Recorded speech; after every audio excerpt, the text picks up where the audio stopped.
तो आप सभी का एक बार फिर से स्वागत है फोर्स एकेडमी के इस यूट्यूब प्लेटफॉर्म पे। 29 अगस्त का सेकंड शिफ्ट का पेपर छूट चुका है और कैंडिडेट बाहर आ चुके हैं, तो उनसे हम जानेंगे पेपर के बारे में। पेपर का लेवल कैसा था और किस सब्जेक्ट का कितना वेटेज रहा और कोई बदलाव पेपर में है या नहीं है, सारी चीज़ें हम इस विश्लेषण के माध्यम से आपको बताएंगे। ये विश्लेषण या एनालिसिस हम आपको बताएं, इसके पहले मैं आपको एक जानकारी देना चाहता हूँ कि फोर्स एकेडमी पे फिजिकल के लिए नए बैच स्टार्ट हो गए हैं। अगर आपको भी ज्वाइन करना है तो नंबर है 9826049151 या आप कांटेक्ट कर सकते हैं 9131724247 पे। मैडम क्या स्कोर है आपका, नंबर कितना है? 83। 83 है। बहुत बहुत कॉन्ग्रेचुलेशन मैडम, आपका क्या स्कोर है? पेपर का लेवल कैसा था? अच्छा था सर। कैटेगरी क्या है आपकी? एससी। SC category. एक बार और स्कोर बता दीजिए। 83। 83 है। किस सब्जेक्ट का वेटेज ज्यादा देखने को मिला आपको? मैथ रीजनिंग था 65 नंबर का और 35 की जीत। मैथमेटिक्स में किस टॉपिक से ज्यादा क्वेश्चन है? सब टॉपिक तो सब कवर हैं। एडवांस में इसमें कोई सा टॉपिक याद रहा? नहीं एडवांस नहीं है तो वही है तो अर्थमेटिक। रीजनिंग में किस टॉपिक से ज्यादा क्वेश्चन देखने को मिले? रीजनिंग में भी सारे टॉपिक थे। नाम बता दीजिए एक दो टॉपिक का, जैसे ब्लड रिलेशन हो गया थे, ब्लड रिलेशन नहीं, सीरीज के थे सीरीज तो थी, और कोडिंग डिकोडिंग। कोडिंग डिकोडिंग भी थी। डाइस से थे, पासे से नहीं नहीं थे। जीके जीएस के कोई क्वेश्चन याद रहे? ऐसे सारे याद नहीं है। ऐसे याद नहीं। एक बार और स्कोर बता दीजिए आपका। 83। 83। ठीक है, थैंक यू। भाई साहब क्या शुभ नाम है आपका? सीपू सिंह। क्या स्कोर आपने किया है? 68। 68। कैटेगरी क्या है आपकी? जनरल। General category. यहीं मध्य प्रदेश से, out of state? UP. UP से आए हैं। कैसा लगा पेपर देके? बढ़िया। बढ़िया लगा। पेपर का लेवल इजी था, मॉडरेट था, फिर हाई था? नहीं, इजी टू नॉर्मल था। मतलब ओके। किस सब्जेक्ट का वेटेज ज्यादा देखने को मिला? मतलब कहने का मतलब है, भारत से लिंगानुपात के बारे में पूछा गया था। भारत का लिंगानुपात कितना है? 2011 के अकॉर्डिंग पूछा गया था। क्या उसका रहा, और एडवांस से भी एक क्वेश्चन था। 943 भारत का लिंगानुपात। ओके, इसके अलावा? और टिग्नोमेट्री से भी एक एडवांस में क्वेश्चन आया था। ओके, इसके अलावा कोई क्वेश्चन याद है? और इसके अलावा रीजनिंग मतलब नॉर्मल सी आई थी, और वो फिगर आए थे क्वेश्चंस, और दर्पण से भी पूछा गया था, घड़ी से भी क्वेश्चन पूछे गए थे, दर्पण और घड़ी से भी संबंधित प्रश्न और पूछे गए। कैलेंडर से भी क्वेश्चन पूछा गया था। कैलेंडर से एक क्वेश्चन पूछा गया था। कैलेंडर से 2 क्वेश्चन पूछे गए थे। 2 क्वेश्चन पूछे गए थे।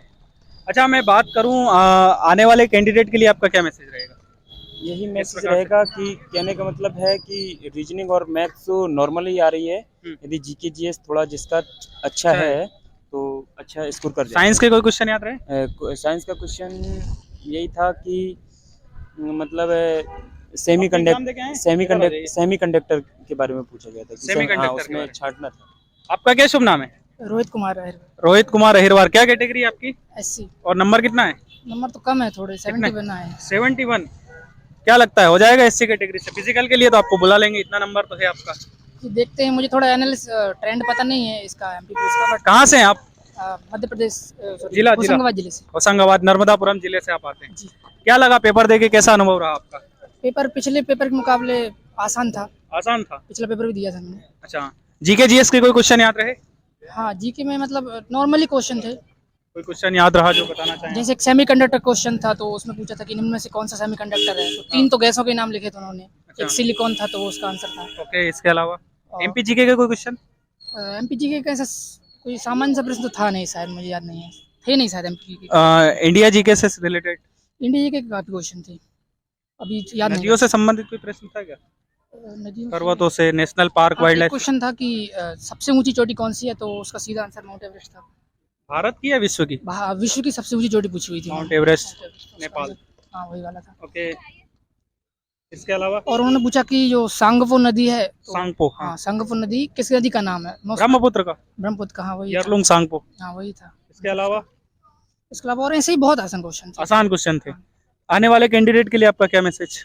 मतलब जिन्होंने अच्छी पढ़ाई की, अगर 5-6 महीने की तैयारी है, जिनका मैथ थोड़ा ठीक है, मतलब तो उनके लिए आसान होगा। अच्छा, नंबर से पेपर दे सकते। टाइम तो कम नहीं पड़ा एग्जाम में? नहीं, मुझे नहीं पड़ा। नहीं पड़ा। आपकी लैब का हाईएस्ट स्कोर? मेरी लैब का 80 था। 80 था। चलो ठीक है सर। 100 बच्चों में 4 का 80 था। सेकंड फेज फिजिकल होने वाला है, उसका भी नंबर आपको 50% मिलने वाला है, तो उसकी क्या प्रिपरेशन है आपकी? ये अभी ज्यादा नहीं है, हाँ थोड़ा बहुत किए हैं, बट फोर्स एकेडमी पे नए बैच स्टार्ट हो रहे हैं, अगर आप आना चाहते हैं तो रक्षाबंधन के बाद नए बैच स्टार्ट हो रहे हैं। ठीक है सर, थैंक यू। तो दोस्तों, ये कुछ कैंडिडेट थे जिन्होंने अपने एग्जाम का अनुभव शेयर किया और बताया कि उन्होंने कितना स्कोर किया, उनकी लैब का हाईएस्ट स्कोर क्या रहा और सब्जेक्ट वाइज बताया। कोई पैटर्न में ज़्यादा चेंजेस देखने को नहीं मिले हैं। जीके जीएस में आसाम से क्वेश्चन पूछे गए, जैसे विश्व की सबसे ऊंची चोटी क्या है, यरलुंग सांगपो किस नदी का नाम है, और इस प्रकार के मतलब नॉर्मल क्वेश्चन जीके जीएस में पूछे गए। अगर आपको भी सेकंड फेज यानी फिजिकल की तैयारी करना है तो ज्वाइन कर सकते हैं फोर्स एकेडमी। नए बैच रक्षाबंधन के बाद स्टार्ट हो रहे हैं। आप कांटेक्ट कर सकते हैं 9131724247। मिलते हैं नेक्स्ट शिफ्ट में, तब तक के लिए जय हिंद और रक्षाबंधन की आप सभी को अग्रिम शुभकामनाएं।